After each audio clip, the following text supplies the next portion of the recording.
Fireside Chat. This will end this series. We'll take December off, and in January, we'll kick off the next set. We're just working on topics and dates now, so be waiting for that.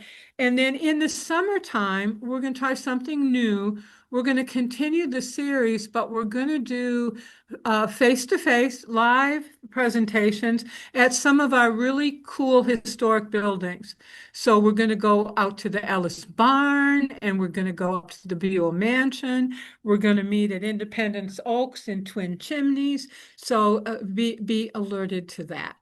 All right, I'm going to go ahead and share my screen, and we're going to get started. All right. Now, let me just get everything set here. Okay. Okay, Anna, are we ready? Looks good. You're all set. Okay, we're going to be recording. All right. For folks who don't know me, I'm the historian for Oakland County Parks. We currently have 15 parks. We are just ready to launch a new one in the Rochester area, Clinton River Oaks, which is loaded with history. So I have plenty to do with the history of these parklands. I want you to think for a minute, though. When you go to a park, for most of us, one of the things we're trying to do is connect with nature. We go to a park so we can experience nature, get that feel and the smell of nature. My job is to build on that experience, but to add in a connection to history. And it's much easier to do than you think. So right here, you were looking at a natural area, but now we have human stuff there. Two fence posts. My job in parks is to figure out whose fence posts are those. What farm did they belong to? Was it a farm? Who was it? They happened to be the fence posts of the Shoemaker family, 1840 family who homesteaded out at Addison Oaks. So that's kind of my job, is connecting people with the past. And tonight, one of my favorite topics, I want to try and help you connect to our Indigenous past. So I'm going to talk tonight in honor of Native American Heritage Month about our Indigenous connections. And you'll hear me use different terms tonight. You'll hear me use Native American. You'll hear me use Native. You'll hear me use Indigenous. I kind of like the word Indigenous because when I was looking at different ways people define Indigenous, I noticed that some Indigenous people said, think about it as those who first belonged. When we think about Oakland County, the people who belonged here first. To me, there's a beautiful sense to the word belonging. It's got that inherent right to be there. So I want you to think tonight as I talk about Indigenous people, their the idea that they were the first who belonged here in Oakland County. Disclaimer right away, I'm not an expert on Indigenous history and culture. I consider myself for 10, 12 years now very much to be a learner. And part of the reason is I have learned over time there's a gap in my brain. I'll bet many of you share that same gap. That gap kind of sticks there over time. And it's kind of because as we, at different ages, came through school and our readings, we didn't always get Indigenous history. We sometimes got a one-sided view of things. I'll give you an example.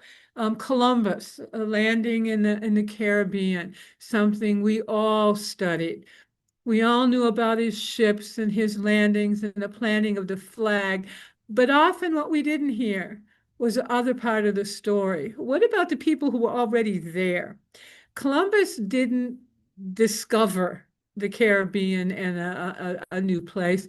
He encountered it, and he encountered people. The Taino, specifically when he landed the first time, also called the Arawak. We didn't hear about, well, what happened to them? Well, the truth was, within the 5 decades after Columbus, just 50 years, 80 to 90% of the Taino disappeared. They were enslaved, some of them. They were ravaged by diseases like smallpox and measles. So we didn't hear that part of the story. If we think about we're heading to Thanksgiving time, if we think about the pilgrims, we often see maps like this, the Mayflower coming in and the first landing, and then where they finally got to Plymouth. And when you look at a map like that, you think, well, it looks pretty uninhabited where they were. But let me show you another map. Same area, but this is the Wampanoag Confederacy. And all those little names you see there are Wampanoag settlements, villages, some of them quite big. Right here, where the Pilgrims landed, was Patuxet, a Wampanoag village. When they got there, and we often didn't hear that, there were cornfields that had been abandoned. The village had been abandoned.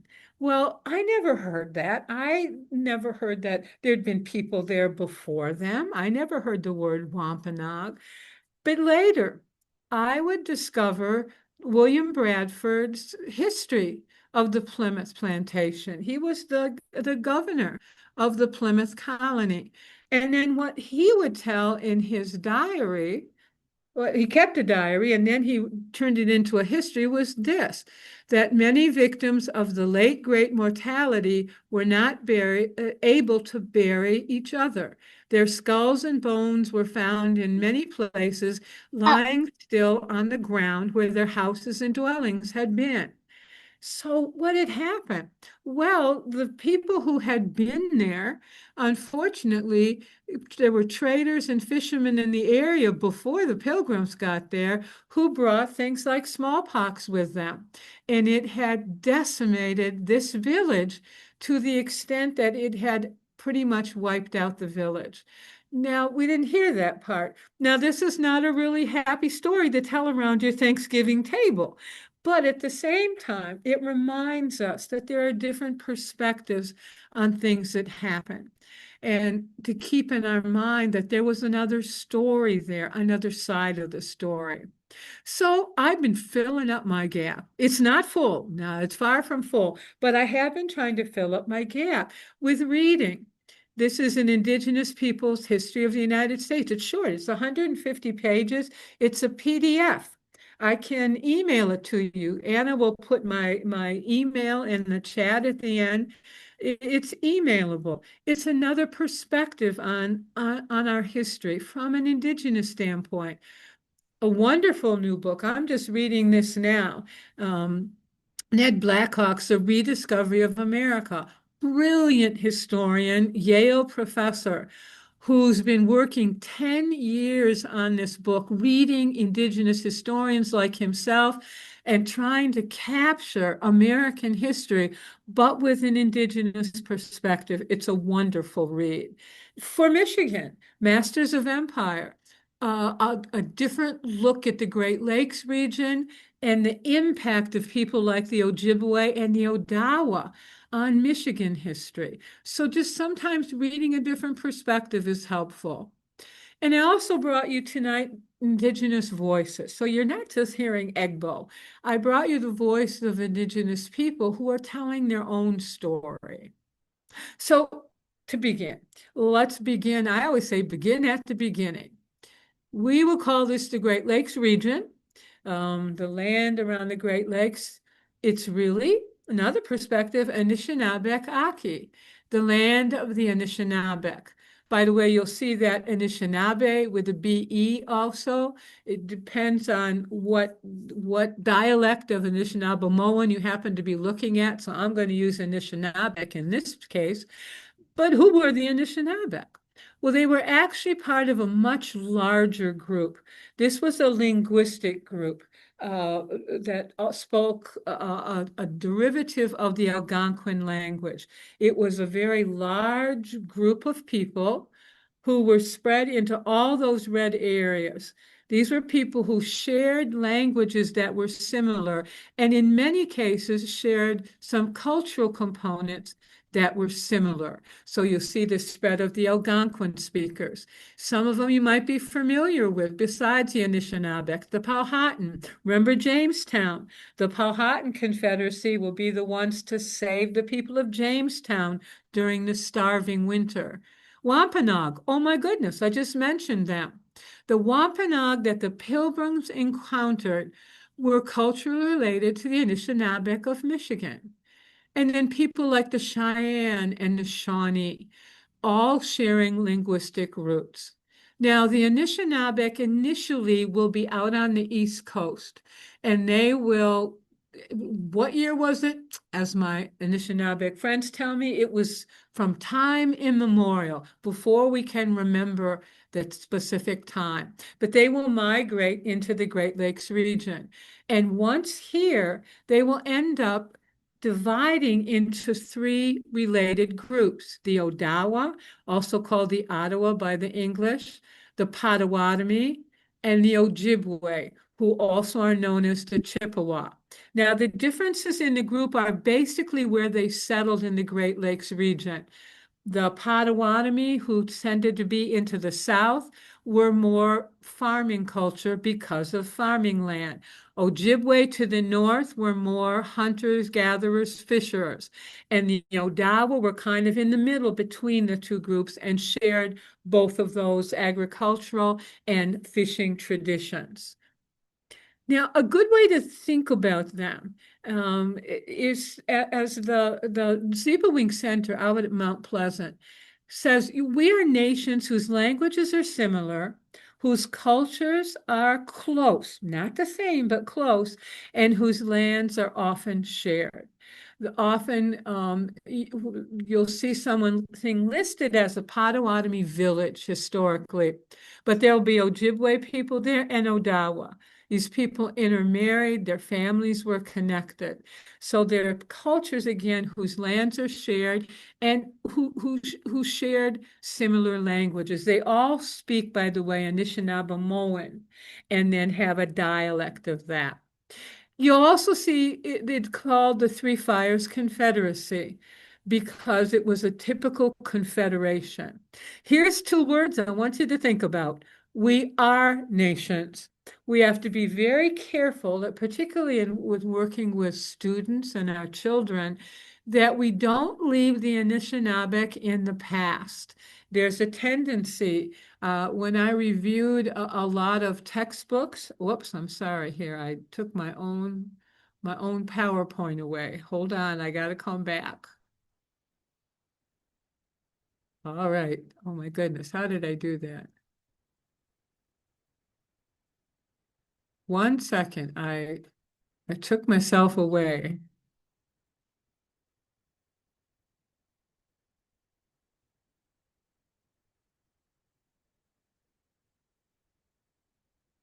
Okay, just see, I tried to get rid of all of this and then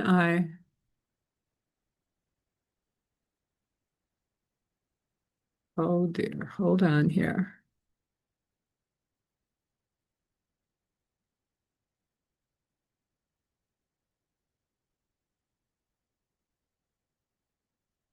Oh, wait, hold on, Anna. We might want to stop that video for a minute. Yep, that's fine. I'll cut it out. That's all of these for everybody. All of these will be posted. So, uh, Yes. but we Sorry, but I we always have a technical difficulty. So, there we are. Sorry, my screen just, yep, looks good, Carol. You're all good. okay, we're good. All right. Now, I was saying we don't want to leave the Anishinaabe in the past. Textbooks are guilty of that, and sometimes the way we speak of them. We want to remember that the Anishinaabe are so now my PowerPoint is frozen. Oh no. There we go. All right. Anishinaabe people, I did a lecture 2 nights ago and someone came up to me and introduced herself as Anishinaabe. She lives in one of our townships. She lives out in Avon Township. And keep in mind that the Anishinaabe today are many folks living on tribal land. We have 12 federally recognized tribal nations in Michigan. These are sovereign nations. They all have their own flag. They have their own constitution. Here's the Constitution of Little Traverse Bay Bands of Odawa. They have their own governments. Each have a legislative branch, usually with a tribal council, executive branch with a tribal chairperson, and a judicial branch with a tribal court. They have their own set of laws, tribal laws. This again is Little Traverse, Bay Bands. They have their own police departments. So these are sovereign nations. So we have 12 federally recognized tribes with their reservation land. But think about this. At one time, all of Michigan was indigenous land, was Anishinaabe land. They belonged to this area. How did that become 12 little pieces of land? Well, that begins in 1795 with the Treaty of Greenville, where that little chunk around Detroit is ceded away. And then watch what happens in the next 50 years, starting with 1807. And then you'll see this is just 50 years in time. And what do you notice? It's down to 32 square miles. All of Michigan ended up indigenous land of just 32 square miles through the treaty process in a relatively short span of years. So I want you to think about a treaty, though. Number one, land was ceded under duress. No tribal nation willingly ceded their land. So reasons they didn't, the threats, if you don't sign a treaty, included removal. My colleague Eric Hemingway, who I'll be great joy to work again with tomorrow, he's an Odawa historian, eminent Odawa historian. He says, think of it like this. Some people call it an agreement, but it's hard to call something an agreement under that kind of duress. The tribes gave up almost everything to retain literally little dots of land on a map. But what was the alternative? Oklahoma, Kansas, and forever. That was the alternative. You're going to be moved west of the Mississippi if you don't agree to sign. Keep in mind that the treaties on top of that were hopelessly complicated, deliberately complicated. And of course, they weren't in Anishinaabe-Moan, they were in English. And another thing you want to think about, perspectives on land can be different among different peoples. And that is very evident among Indigenous and non-Indigenous people. One of my favorite authors, Robin Wall Kimmerer, if you pick one book from tonight, pick this one. This is Braiding Sweetgrass. In it, she's a botanist, a scientist, but also a historian. She's Citizen Nation Potawatomi. Historically, her family was in New York. They were moved to Kansas and then to Oklahoma. She talks about indigenous ways of knowing and understanding.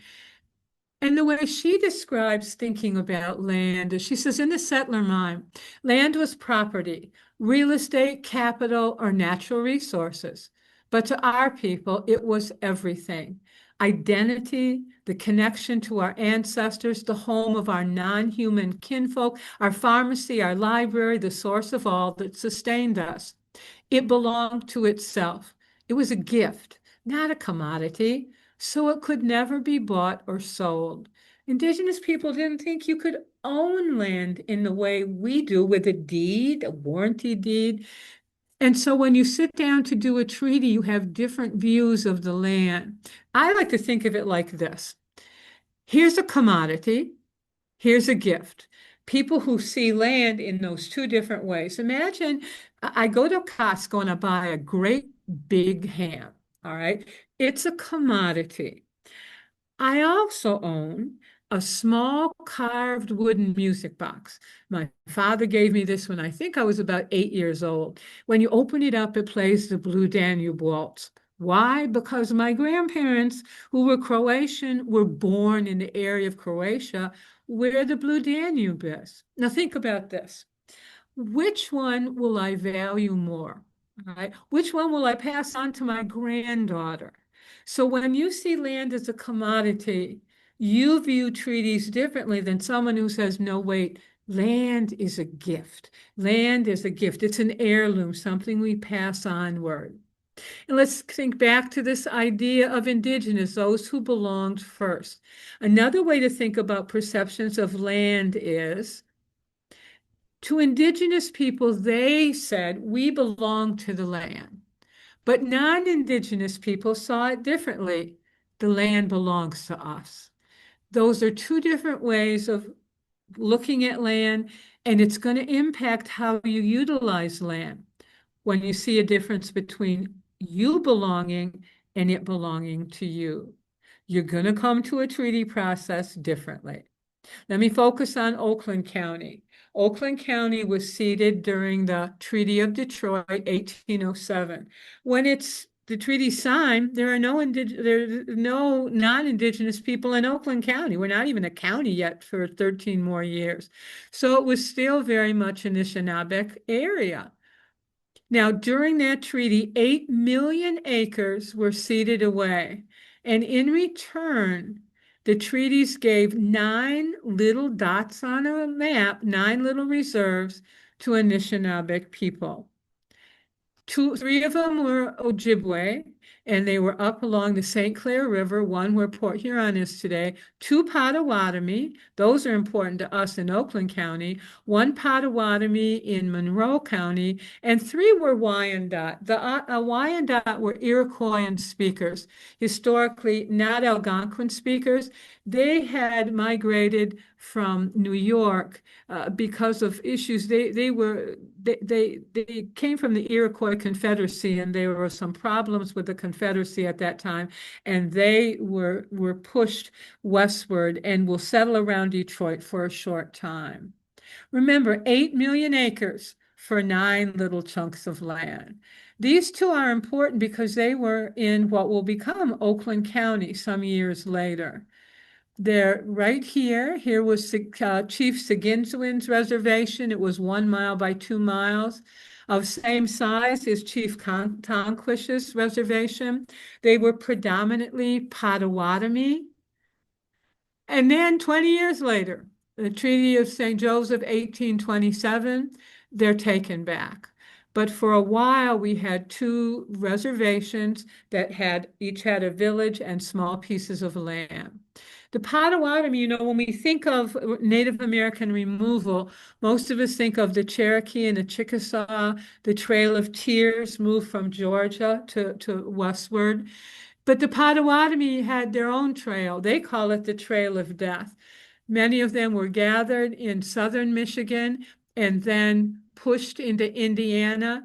They ended up in Kansas and then shifted when people wanted Kansas land into Oklahoma.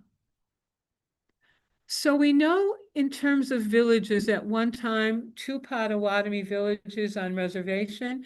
There was a village here at Pontiac. In 1818, the Pontiac Company buys land inland and they want to grow a town.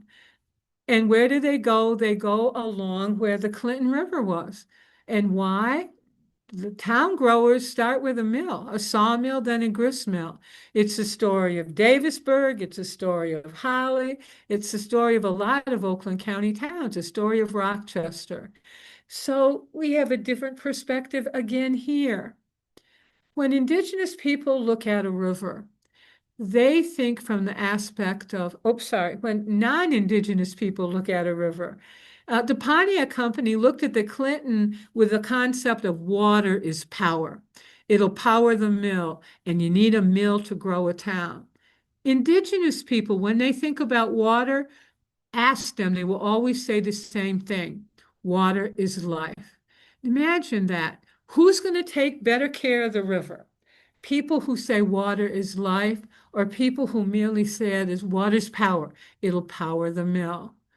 When we think about the Clinton River in Pontiac, what did we do? We dumped sewage into it. We dumped garbage into it. And then when it got really smelly and people complained that there were 5 bridges downtown Pontiac across the Clinton River and it slowed down traffic, what did we do with our river? We buried it. We buried the Clinton River is now underneath Pontiac. All right.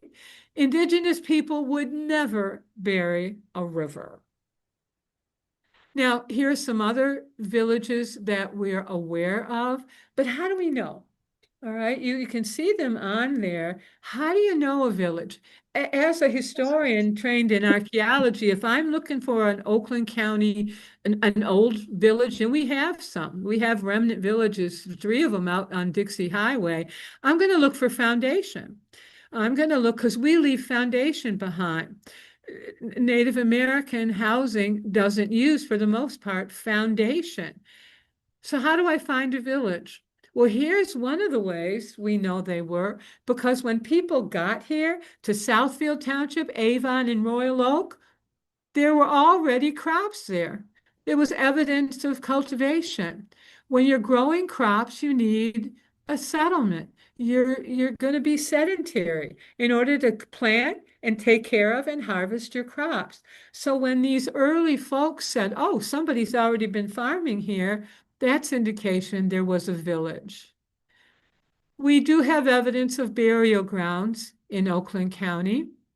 There probably were many more. What happened to them? For the most part, they were desecrated. 1960s, out in Avon Township, they're starting a gravel mining operation and they locate 113 Native American burials.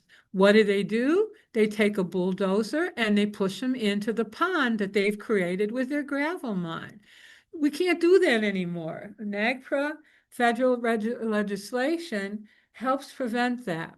But this was a time when that's what happened. People sometimes ended up the remains in museums, back closets of museums. We also had, prior to burial grounds, burial mounds. Not a lot that we have evidence of in Oakland County, but here were spots where we know they were at. These were leveled. These farmers found them, said they're in our way. They discarded human remains, maybe kept a projectile point or something that was funerary goods. So that kind of takes us to a little more about the archaeological record. It begins here with a fluted spear point. A flute was an indentation where the shaft went. The earliest ones we trace in Oakland County are about 10,000 years old, and we've got those in 3 townships. The earth was like this at the time, and then there'll be change from this kind of scrub pine. We'll have climate change and over a long period of time, and we'll get new tree growth and new plants and new animals, and with it, new technology. Now we'll get copper points. We weren't mining copper in Oakland County. These folks were trading in huge networks. Copper was being mined on the shores of Lake Superior, and people were trading for the kinds of materials we have here. And then we're finding in the archaeological record axes and hammerstones and drills and banner stones and gorgets and little tiny bird stones, all evidence of a long indigenous past. And then we'll see pottery come in. Pottery comes in about 3,000 years ago in our area. I want you to think about, if you've ever worked in clay, think about what that experience is. An Anishinaabe artist says, the clay itself is sourced from the earth, and the process of working with it is a way of engaging with the natural environment. There's no kind of art that's like working your hands in the earth, in clay. So it was a hugely important tradition. It starts out rough and thick, but over time it'll be refined with much thinner, different ways of firing. And with that, here's where we found some of the examples in Oakland County. But what's important to note is agriculture comes in at the same time in our area, about 3,000 years ago. And there's a connection. People had been storing their foods in baskets and bark boxes. When you start to store things like corn and beans, those are not very efficient, but pottery is. Pottery makes excellent food storage containers, and so they'll come together. But so will villages. Agricultural and agriculture, pottery, and villages go together. And that's an important thing to think about history. History is about finding the connections between things. So, do we have indigenous connections? Absolutely, within the archaeological record. But we're missing some things. Why? Because things don't last. Wood and bark and fiber and fur, how these were utilized long ago, we don't know because those things have disappeared. So then what we need to do is turn to, let me go back here, to think about shifting from archaeology more into cultural anthropology. What was the lifestyle of the Anishinaabe? Well, one thing we know early on was seasonal migration. People who were moving with the seasons. In springtime, moving to their sugar camp, a sugar maple forest where they made maple syrup and maple sugar. A small group would go to the summer village where they would plant the crops. In summertime, people would be at the village for growing the three sisters, usually corn and beans and squash, in a very specific way of growing them together. There'd be harvesting of berries and drying them for winter. In fall, there'd be the harvesting of crops at the village. There'd also be a group that would go to where they harvested wild rice. There'd be a group that would go to the fishing camp and fish in the fall. And then in winter, the larger village-sized group would break up into family-sized groups because there were resource issues in the winter and move further into the forest. Still fish maybe, but ice fishing and then hunting. So it was seasonal migration based on resources. Now that will change. That will change as villages became larger, more people spending more time in the village. But for a long time, the Anishinaabe were seasonal migrators. But think about if you're on the move, transportation is important. You're going to have a system of trails to move along. And you're going to have waterways because these were people who utilized canoes efficiently. Now, what about trails in our county? We have the Saginaw Trail, the Shiawassee, and the Grand River. These were hugely important trails, 600 years old, that moved all across Michigan.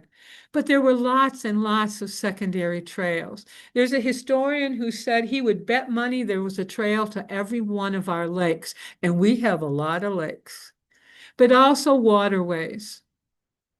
Canoe was very efficient. This is a family-sized canoe, but there were canoes that could hold 12, 20 people. What about our rivers? We're fortunate we have the Clinton and the Rouge and the Huron and the Shiawassee.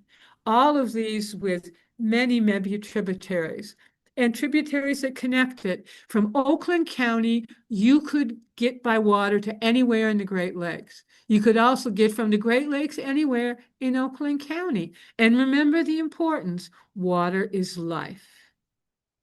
So think about the connections we had. When you have those kinds of connections, you're going to have an indigenous past. And then we want to think about resources. What would the Anishinaabe people have found here? What would they have utilized in Oakland County? Well, if we look at starting in 1818, when Oakland County is surveyed, the surveyor left hints. They would write things like this. There was good oak land. There were maple trees. So they left some hints. And then utilizing this and what we know of geography, these maps have been created. These show what would have been here around 1800 when the Anishinaabe were still the people who belonged here. Oak forest. Look at the pink that's here. It's on our flag. Our history is connected with oak trees. By the way, we are in the midst of creating a new Oakland County flag. I'm actually on the committee, and I am holding out that it must have an oak tree. It's part of who we are. But oak forest, think about the importance it must have had for the Anishinaabe people. Trees were hugely important. We have 5 kinds of oaks in Oakland County, and each of them have unique stuff to them. The Anishinaabe utilized oaks for food, for medicine, for technology, bark to make things. The twigs of a young oak tree could be used for making a needle. And those lowly acorns that crunch in our lawnmowers, they were abundant, storable, and nutritional. So as a food source. And then I learned something from Carolyn King. Carolyn King is Anishinaabe. She's Great Lakes. She lives just outside of Toronto. And she did a video about this giant oak tree where she lives. And she was explaining the uses of Anishinaabe uses for the oak tree. And she started by saying, well, we know other people look and they see lumber. But she said, here's the first thing I think about. It grows and it does its job of shade and looking after us in the summertime. Think about that. The first thing she said was shade. These massive oak trees provide shade for us. If you've ever sat under a big oak tree, you know what she was talking about. But that's another way of thinking. When someone looks at a tree and sees lumber, and another person looks and sees shade, their perceptions of an oak tree are different. This where the road I live on, Hummer Lake Road. We have some amazing oak trees along there. And just drive up in northern Oakland County. Take a look at the oak trees that are still left. How long does an oak tree live? You know what? These oaks have been living 300 years. Think about that. These are trees that were there when Anishinaabe people were here. There's nothing cooler than standing and touching one of those oak trees and thinking, wait a minute, this tree has been here 300 years. Anishinaabe people looked at this tree when it was a young tree. Here is our oldest oak, the Shuit Oak out in Oakland Township. This is historically recorded as being 500 years old. We also had another thing about oaks, black oak barrens and oak savannas. By the way, oak savannas will often be called oak openings in Oakland County history. Now, those were unique. They had oak trees, but they were spread out. So you have an oak, an opening, then another oak tree. Here's an oak barren. Here's an oak savanna. Think about this. Indigenous people, when you were thinking about where to put a village, where are you going to put it? Near water and in a savanna because it's open. You don't have to clear it. Where did non-Indigenous folks build their log cabins? They're going to look for an opening, a savanna. That's because you've got farmland ready to go. What happened to them? Only 5% of the oak barrens and savannas are left in Michigan. The rest are gone. Usually it was converted to agriculture or other forms of development. And when that happened, you lost your savanna with some very unique plants and creatures that live in savanna land. Here's another reason. Oak savannas and openings and barrens are fire dependent. They need fire. I know that sounds weird, but they need fire. The Anishinaabe knew that. The Anishinaabe did cultural burns every so often, 8 years, 10 years, and that refreshed a barren. You had to do that because that was the only way blueberries grew. You had to get rid of the underbrush so it didn't take over. And sometimes when you did a cultural burn, things like hazel would grow up straighter and it made for better baskets. We've learned over time from them. But what happened? Then people said, wait, you shouldn't be burning things. So state and federal laws outlawed indigenous cultural burning. There were incidences where Native people were put in jail for doing a cultural burn, even on their own reservation land, not realizing that these people were expert at controlled cultural burns. But now it's back. The Pokagon Band of Potawatomi in October had signs up on reservation land notifying people that it was time for a prescribed burn. Here's one in Oakland County. This is Independence Oaks County Park. We have learned that the way to care for our oak barrens is to do a prescribed burn. We have a staff member specifically trained. Here's Addison Oaks. And we explain to people, because people do worry when you set your park on fire, that we know what we're doing. And actually, this is something that goes far back in time in Oakland County. We also have special in our county mixed conifer swamps. A mixed conifer swamp is where you have some pine, but also hardwood on kind of wet land. Take a look at that map.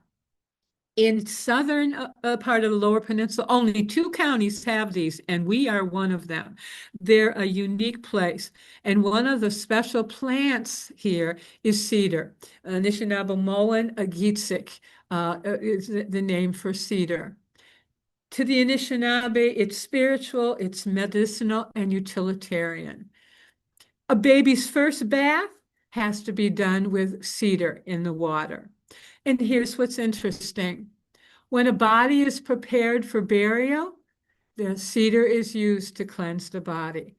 So two ends of the spectrum for human life, cedar has to do with. I'm always interested also when I was thinking about this, how is it people signify the passing of a human being?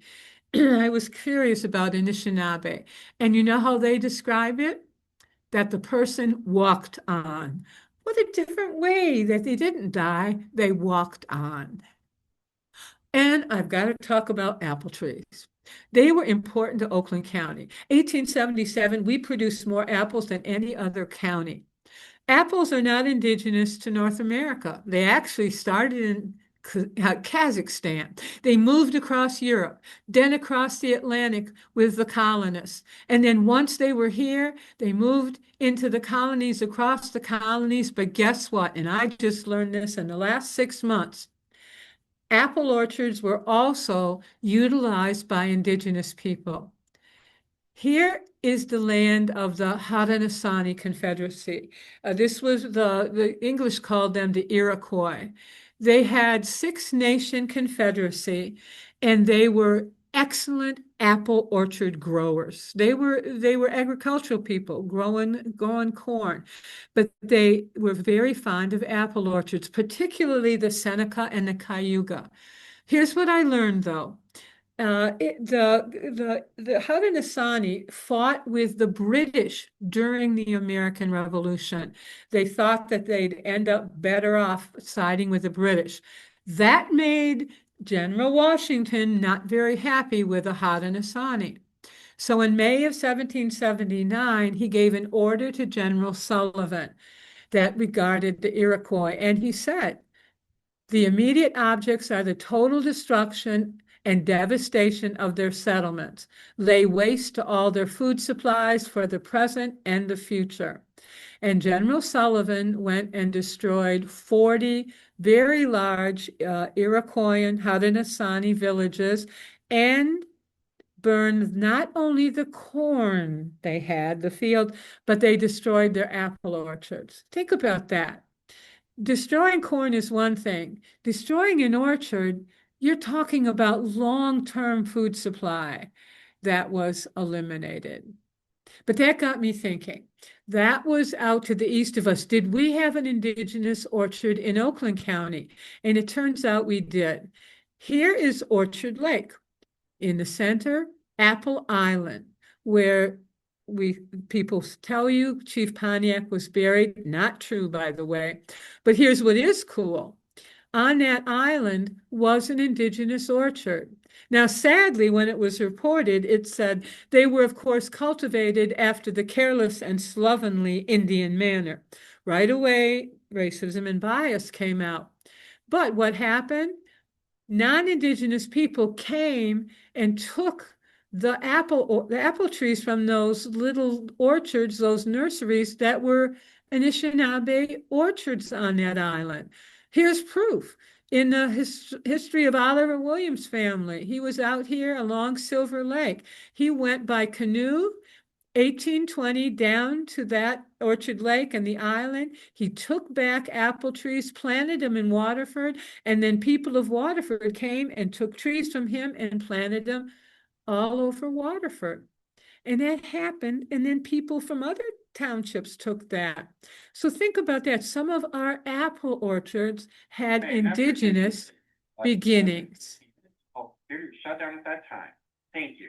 That was I'm at Brandon Library tonight. That was my warning. So apple trees and cedar and oak trees are all connecting us to indigenous people. We got to talk about our swamps and wetlands. So we had a bunch of them. We eliminated a lot of them. Why? Because they were a nuisance. They were in the way. They had mosquitoes and frogs we weren't fond of. They were a nuisance to us. We drained them. But what about indigenous people? Well, Paul Pouliot, who's Abenaki, says, no, we identify them as gardens, places to gather and harvest plants for medicines, foods, and materials. Perspective, nuisance versus garden, different ways of looking at things. Cattails have edible parts.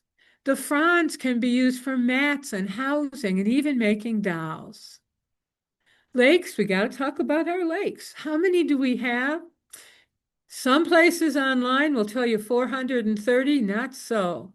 We've been counting our lakes recently. We have over 1,400. Some are small, but we recalculated our lakes. Keep this in mind. Water is life. With that many lakes, you can bet we have Anishinaabe connections. One of the most important connections, wild rice, manumin. Judy Papp from Zeba Wing, brilliant educator and principal. She talks about how it's not just a food, it's a sacred gift from the Creator. And we've been respectfully gathering it around the Great Lakes for centuries. So wild rice, but what happened to it?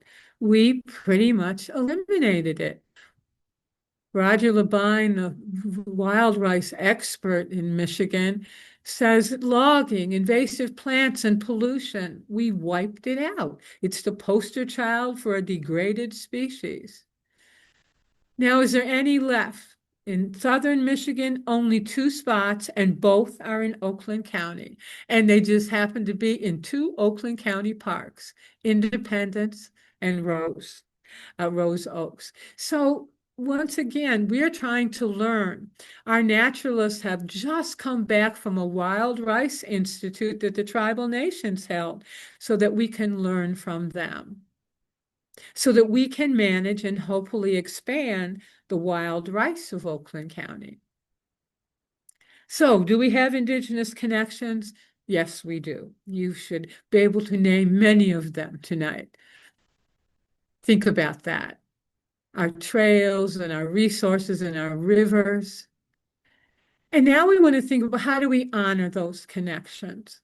Well, number one, you try and fill up your gap. You filled up a little of that gap tonight by being here with me. And maybe then you'll read a book. I can send you the book list.